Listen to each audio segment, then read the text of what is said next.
lot for staying with us here at CNN News 18. I'm Ridhima Bhatnagar. Punches, slurs, and now urinating on a co-passenger. This is not a street fight that we're talking about, but what has happened on various flights just in the recent past. But what has happened on the 26th of November 2022 on an Air India flight which was on its way from New York to the national capital has shocked and baffled everyone. A man who was traveling in the business class of Air India flight walks up to an elderly woman, exposes himself and then urinates on her. But the ordeal for this elderly woman has only begun.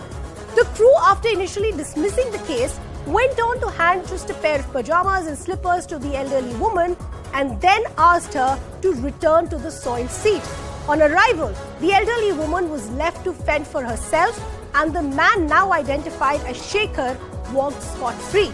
The airline acted on the 4th of January, 8 days after the incident, by just putting the said passenger on a 30-day ban. So a man urinates on a co-passenger and all that we see is a 30-day ban by the airline. With the airline already giving no help, the larger question is, will we see some stringent action now follow, considering the fact the DGCA has also now issued a show cause notice.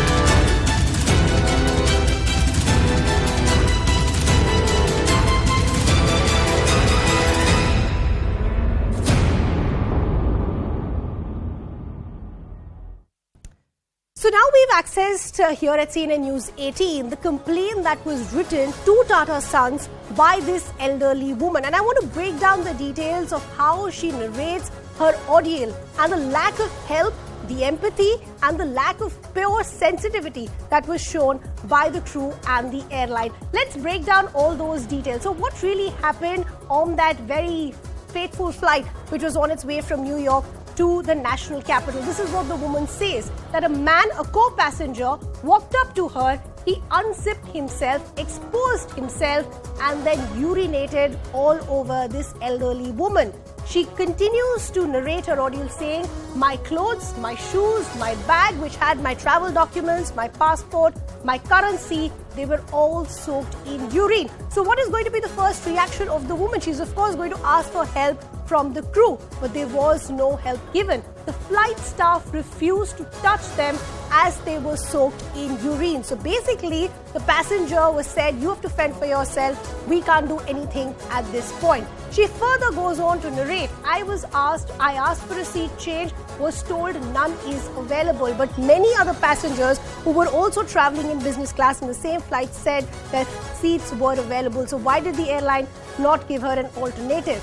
The woman further goes on to say, I was asked to return to the soiled seat by the crew. She says that I decided to just stand for a good 20 minutes because I couldn't wrap my head around to the fact that I had to go back to a soiled seat because the crew said we cannot give you another seat. Then the crew brought the offender before me against my wishes. So the hint here is that when the elderly woman asked for help, the airline and the crew members said that why don't you just have a chat with this said male passenger? If he apologizes, possibly we can just dismiss the case. Of course, the elderly woman at this point was completely traumatized. She was angry and she said, I want nothing to do with this man. She said, I do not want to have a conversation.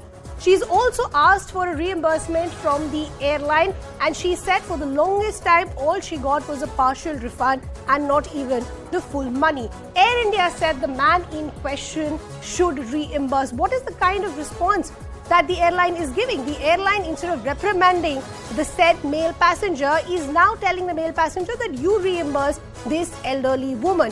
And that is why today we are seeing action being taken by the DGCA also, who've now issued a show cause notice.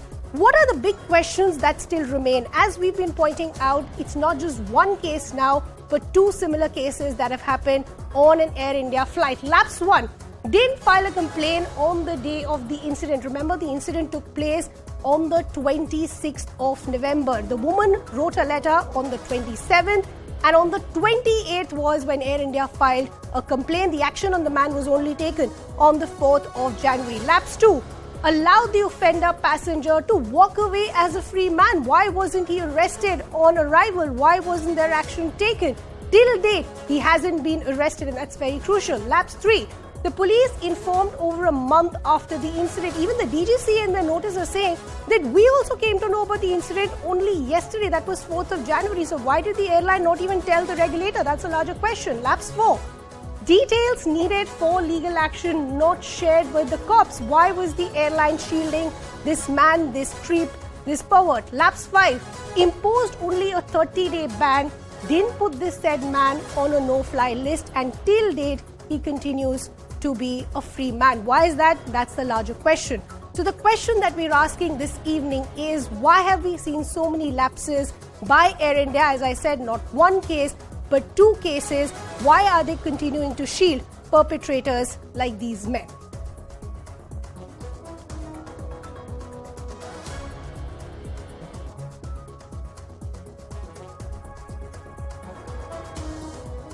Let me also now bring in our guest to take this conversation forward. We'll shortly be joined by the former director of Kingfisher Airlines, Parvez Damania.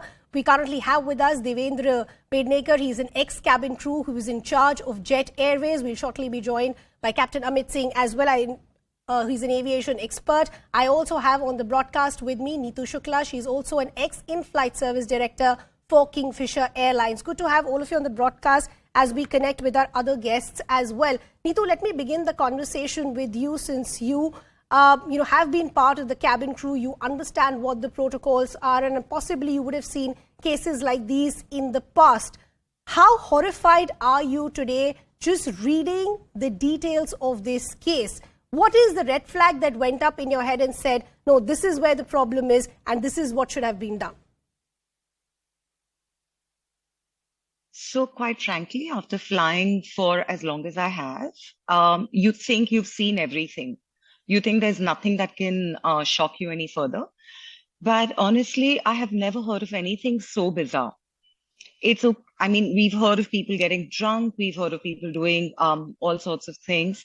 But to actually urinate on another passenger is as bad as it can get.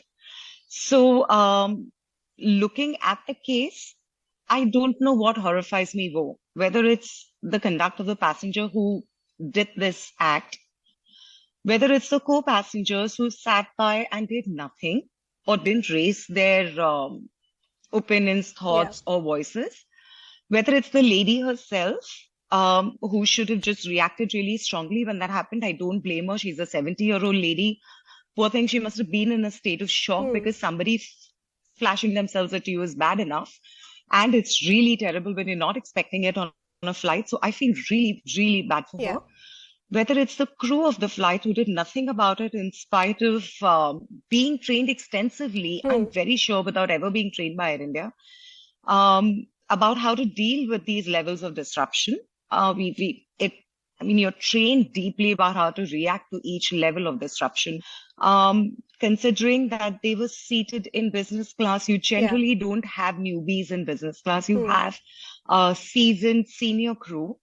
So it can't be shock value for the crew either, who would have dealt with situations, I'm sure not similar, but at least bad situations or disruptive situations.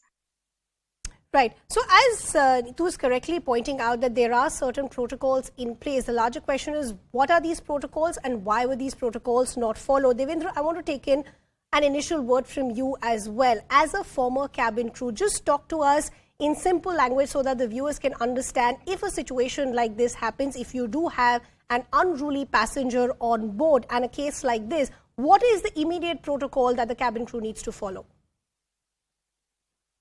Hi, good evening. Thank you for having me today. Well, something like this happens on board. We firstly inform to our supervisor or the cabin crew in charge. He or she then informs the captain, and we monitor the passenger for a few minutes or see what his further actions are. And if he still behaves, and not to this extent, But of course, with this extent of behavior, we directly inform the captain, and the captain informs ATC. Via ATC, we connect to the ground and make sure that we arrange the aircraft or the airline security or a CISF personnel to make sure that he's handcuffed once we land, and he's taken outside the aircraft. The first thing that we land. And I really don't know why these things weren't followed on that particular flight, because this is a general protocol which everyone does and needs to follow in such a situation. Right. So you're saying there is a protocol in place. Every cabin crew is aware of what these protocols are. You're saying the man should have been arrested on arrival. Neetu, I quickly want to come back to you as well. You were talking about a protocol as far as a voice report is concerned. What is this voice report, and why do you think that hasn't been followed in this case? A voice report is written after a flight. So firstly, the crew didn't do anything. The commander of the flight didn't do anything. This is where the serious lapses start, because the crew of the flight, the commander of the flight are the most serious lapses that we can see in this entire scenario. True. Like I said, they're trained to take to raise their voice or to take action against such people. Then the voice report goes to the management. It's read by the management. That voice report was not read or action was not taken by the Air India management. The family of the person wrote to the chairman of Air India. Nothing came of that either. So, the whole series of things that has happened is shocking. Like at every level, there could have been a lot that could have been done, but nothing was done. It is very, very sad. And this puts Indian aviation in a very bad light. And I know that people work very hard in Indian aviation to get the standards up. So a lapse like that just casts aspersions on everybody's hard work. And I think there should be very, very serious action that should be taken against the crew. And this is for the first time that I'm speaking against the crew, because I'm one who champions the crew all the time, because I know what the crew go through. Yeah, but I agree with the point that you're making, that not every crew is the same and not every passenger is the same. But in this case, you did have an elderly woman that we're talking about who did reach out to the crew, but no help was given. Parvez, I want to bring you in. I don't think we've ever heard of a case like this that's baffled and that's shocked and that's even enraged us this much. I want to understand what caused the delay in action by the crew members and the airlines themselves. As you heard from former cabin crews, they're saying there is a clear protocol in place. As far as the business class is concerned, usually newbies are not there. So why no action taken then? First and foremost, I'm extremely shocked at this incident. We've been going through on all channels about this incident since yesterday. And I'm very happy. It's sad that this incident took place, but I'm very happy that the Indian media has taken up this matter very seriously and brought it to light. If it was covered by the media, if it was not brought to light by the media, I don't know what would have happened. But definitely protocols haven't been followed. Mistakes have been made. And I'm shocked that this has happened on Air India, because after Tata's taking over, I'm sure Tata's must have tried to improve the systems, train the cabin crew, polish up their training protocols, because Tata Group is a very consumer-oriented company. They're very particular. Their motive is not money. Their motive is to always deliver the best possible service to their consumer and their customers. So I'm shocked that this happened. First and foremost, the minute this happened, I do not understand why other passengers didn't help out. I think the lady must have been in a complete state of shock when this happened, because nobody expects something like this, and this happened in business class. Now, again, like your other colleagues, the speakers said, that in business class and first class, some of the senior most crew should have been there. The women or the air hostess must have been trained must have been working for 20, 25 years. So this is quite shocking. The passengers should have been isolated immediately, put in a place where it could not have caused more harm. And that is where it's even more shocking, right? If you read the fine print of that complaint, Parvez, it says that this woman, this elderly woman, was in fact asked to go back to the soil seat because the crew said there is no available seat. Why did you not ask this man to go back to and sit on the soil seat, and an available seat should be given to the elderly woman? I just don't understand this. What has happened is absolutely unacceptable. And if the cabin crew is at fault, I am 100% sure the management will take them to task. But the commander, I don't know what he did, why he did not inform the ATC. The minute he should have informed the ATC, the minute the plane landed, all the other passengers would have asked to stay behind. The police or BICA should have come, arrested this man, and started their legal process of arresting him, prosecute him immediately. In this state, I'm sorry to say, don't blame the police, because I don't think the police were informed when the plane landed.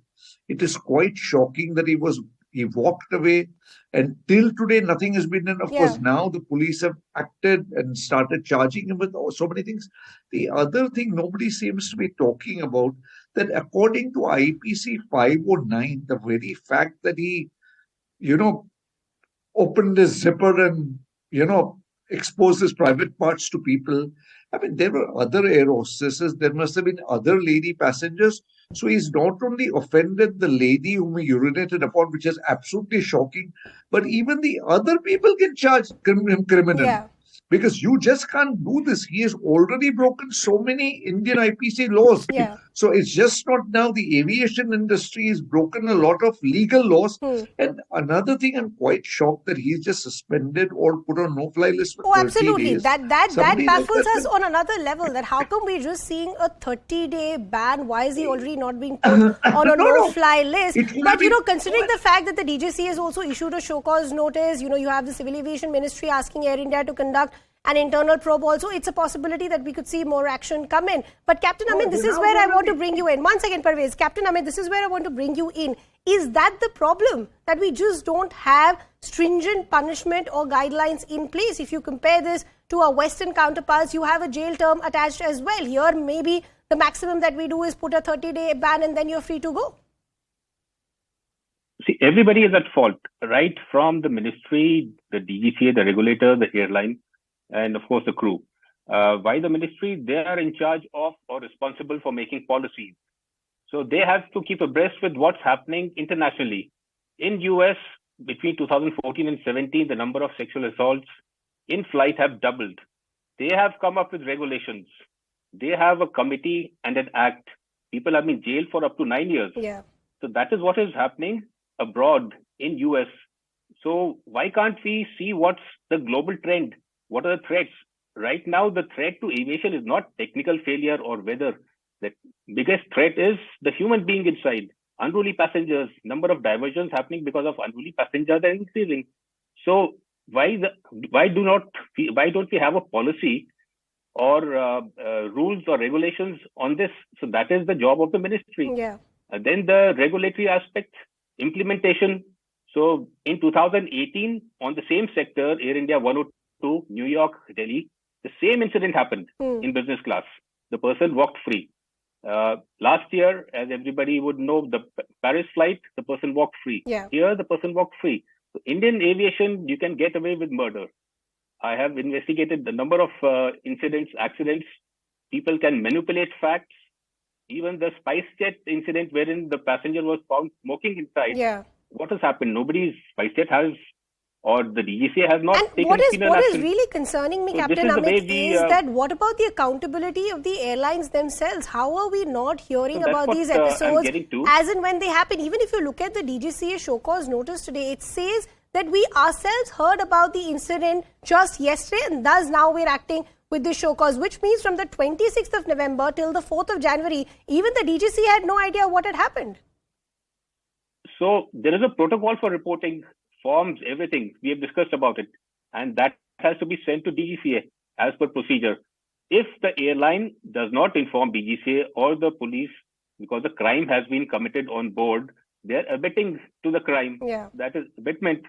So the airline, the accountable manager has to be pulled up for that. The accountable manager is answerable. Yeah. In Indian culture, we are supposed to apologize.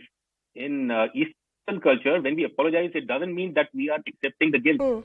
It means that we empathize with you, we accept something wrong has happened, and we will investigate and come up with new procedures so that it does not repeat. But this is where it gets even more interesting, that even if you look at the brief statement that has been put out by Air India, there is no apology there. Neither does it say that we will take stringent action against our crew members. Right. And this is where I want to bring Neetu back in the conversation. If you look at the fine print of that complaint that this elderly woman wrote, she's gone on to say that at one point it almost looked like that the airline wanted to downplay this entire incident, because they said, why don't you just have a conversation with this said male passenger? If he apologizes, will it be okay? Now we're getting to know there is a second incident where actually something similar has happened. This was a man who was apprehended on arrival in the second case, but let go after an apology. So Neetu, would you then say that the airline did downplay this entire incident? Clearly, obviously, and I can't understand why they would want to do that. So the lapses on part of the crew, like you're saying, what could the crew have done differently? Firstly, there are conflicting views about whether or not there were empty seats on the flight. Because one of the reports initially said that there were no empty seats in business class. There were seats in first class, and she was not moved up to first class. To expect a lady to sit on that soiled seat, I think, is one of the most inhuman things I've ever heard. True. They gave her a change of clothes, which was fine.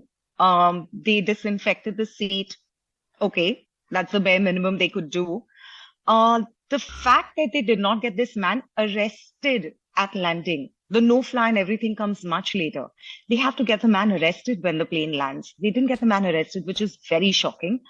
To expect this lady to actually talk to the passenger is even worse. Yeah. I would not want to talk to a person who's done that to me. And she's 70 years old and traveling by herself. You know, there's a special kind of care that crew take for people who are senior citizens. Yeah. To actually make her talk to that passenger, I'm glad she resisted. But to even suggest something like that is inexplicable. I cannot even understand how they could do something like that. I read reports, I don't know how far they're true, that the captain refused to let her sit in first class even though there were seats available, and there were no seats in business class. Even if the flight would have been completely packed, even if there was no empty seat on the flight, the passenger who had urinated on the seat should have been made to sit on that soiled seat. Yeah. Why was the lady asked to sit on that soiled seat? Absolutely. That is what I'm saying, that there are multiple lapses. But you know, Devendra, what many are now finding it very difficult, when many are saying that we don't want to travel Air India, so on and so forth. Many also find themselves questioning as to what is the kind of protocol they should follow if, God forbid, they find themselves in a case like this. We've spoken about what the crew should have done, right? But what are the options available with a passenger? Where can the passenger raise a red flag on board as well as when the flight lands? Yes, so whenever a passenger is facing a situation like this, if you're traveling with your relatives, make sure that you make them aware of something like this happening, or your fellow passengers around you. Create an awareness about what is happening around you, so that even if the crew in such a situation where they didn't do anything, at least the passengers raise a voice, and that makes the crew a little more, aware that they need to react or act a little better than what they did in this situation, so that at least a certain amount of reaction is done on board the aircraft and not waited for something like this to happen. And the way the lady dealt with the entire ordeal. So creating an awareness is what I feel should definitely happen. Sure. But unfortunately for that elderly woman, even on arrival, she had no help. She's saying that I was told I will be given a wheelchair and I will be given a lot more help to expedite the entire process. That didn't happen. So even on arrival, she was left to fend for herself, and then she didn't get a full refund. Also, she just got a partial refund. But Parvez, this is where I'm understanding. Look at the statement that has been put out by the DGCA as well. Yes, they have said all the provisions that should have been followed with an unruly passenger haven't been done. The conduct of the crew themselves in the airline was unprofessional. Why should action not be taken on the crew members? What action do you think can be taken against the crew members in a case like this? Oh, immediately the crew member in 1 minute can be de-rostered by the company. The pilot can be de-rostered till an inquiry is conducted and found if they're at fault. Another thing, she can definitely go to consumer court. Because as a consumer, under the rights of what she has bought the ticket under the convention, Montreal Convention, her rights have been absolutely not cared for. And if she goes to a consumer court and she demands it, I'm sure the airline will have to pay a substantial compensation and then close the case. The airline cannot ask the passenger to pay for her, whoever the passenger paid, whatever he did. It's the airline responsibility, once I bought a ticket, to take me in a safe condition from point A to point B. Once I'm on the aircraft, it becomes the airline's responsibility. Here, in a way, her safety has been completely compromised.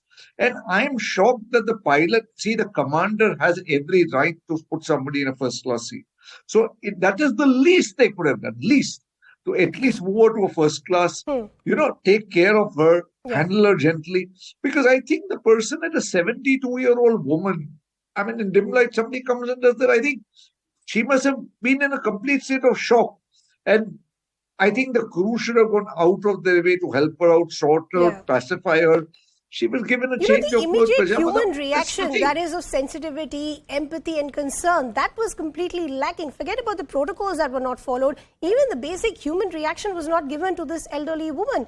Captain Amit, what I'm also wanting to understand is that this is not the first and unfortunately won't be the last. There is a pattern emerging of unruly passengers. Just look at what has happened in the last 1 month. You have passengers bashing up each other because one passenger refuses to move a seat. There is a fight and altercation with crew members because of a particular meal. There are slurs, so on and so forth. What is resulting in so many, unfortunately, I have to say this, Indian passengers being so unruly on board?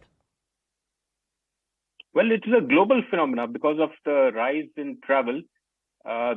These incidents are on the rise, and I've said more than technical issues, unruly passengers are becoming a bigger emergency for the crew and the airlines. So the most important part is, while you want everybody to travel, it is also important to educate everybody. The passengers don't know their rights.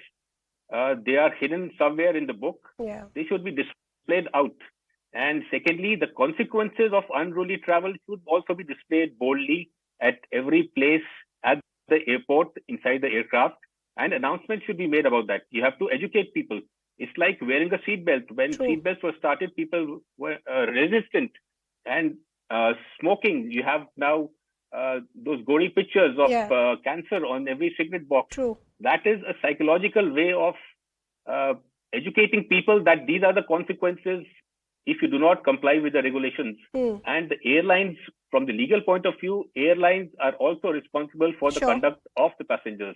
Oh, absolutely. So there is a responsibility and accountability with the crew and the airline. In this case, unfortunately, in both the cases, none of these protocols were followed. The larger question, as we said, considering the fact the DGCA has now sent a show cause notice, Air India has 2 weeks to respond. What will be the findings of the internal probe also will be interesting. Unfortunately, I'll have to leave that conversation there. I'd like to thank all our guests. We're quickly shifting our focus to some breaking developments coming in. After protests by the Jain community, the central government has now formed a panel to assess the issue. We're also understanding they've put tourism at religious sites on hold. Let me bring in my colleague and political editor, Maria Shakil, who's getting us these details. Maria, what are the details that you're picking up? Yes, so there was earlier today a meeting that was held between members of the Jain community and Union Environment Minister Bhupendra Yadav. The decision that has been taken is that all sacred Jain religious sites, particularly this is Samed Shikharji Parvat Kshetra, all ecotourism activities will be stopped there, and the state government of Jharkhand has been directed to take the necessary action in terms of initiative. Also important here is, Ridhima, that 2019 order of the central government has been put on hold, and the Jharkhand government has been told to take all these actions immediately. So certainly a relief for the community, because they see this as some kind of attempt at sullying their sacred site, because they feel that tourism will not really help. Instead, it should be declared as a pilgrimage site. Okay, Maria, unfortunately, we'll have to leave that conversation there. Thanks a lot for getting us all those details. With that, it's a wrap from my side, but news continues here on CNN News 18. Plain Speak is up next.